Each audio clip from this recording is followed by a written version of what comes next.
പൊതുവെ കുട്ടികളിലും ചില കേസുകളിൽ മുതിർന്നവരിലും കാണപ്പെടാറുള്ള അസുഖമാണ് അപസ്മാരം എന്ന് പറയുന്നത്. പലപ്പോഴും അപസ്മാരത്തെ ബേസ് ചെയ്ത അന്ധവിശ്വാസങ്ങൾ പോലും നമ്മുടെ നാട്ടിലുണ്ട്.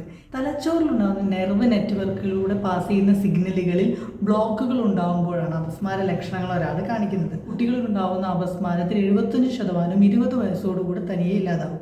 അതുവരെയുള്ള പ്രിവെന്റീവ് മെഡിക്കേഷൻ കൃത്യമായിട്ട് ഉപയോഗിച്ചാൽ മാത്രം മതിയാവും. അപസ്മാരമുള്ള ആളുകൾ ശ്രദ്ധിക്കേണ്ട ചില കാര്യങ്ങളുണ്ട്. അമിതമായിട്ട് മധുരം ഉപയോഗിക്കാതിരിക്കുക. അബദ്ധത്തിൽ പോലും ലഹരി പദാർത്ഥങ്ങൾ ഒന്നും തന്നെ അവർ ഉപയോഗിക്കരുത്. അലർജി ഉണ്ടാക്കുന്ന എന്തെങ്കിലും ഘടകങ്ങൾ അവർക്കുണ്ടെങ്കിൽ അതിൽ നിന്നും ഒഴിഞ്ഞു നിൽക്കാൻ പ്രത്യേകം ശ്രദ്ധിക്കണം. ഒരുപാട് സ്ട്രെസ് എടുക്കുന്ന തരം ജോലികൾ ചെയ്യരുത്. ഡ്രൈവിംഗ് പോലെയുള്ള കാര്യങ്ങൾ ചെയ്യുകയാണെങ്കിൽ 1 മണിക്കൂറിൽ കൂടുതൽ തുടർച്ചയായിട്ട് ഡ്രൈവ് ചെയ്യാതിരിക്കാൻ ശ്രദ്ധിക്കുക. അങ്ങനെയുള്ള തുറന്ന ജലാശയങ്ങൾ, കുളങ്ങൾ, പുഴകൾ പോലെയുള്ള സ്ഥലങ്ങളിൽ പോകുമ്പോൾ ഒറ്റയ്ക്ക് പോകാതിരിക്കാൻ കൂടി ശ്രദ്ധിക്കേണ്ടതാണ്.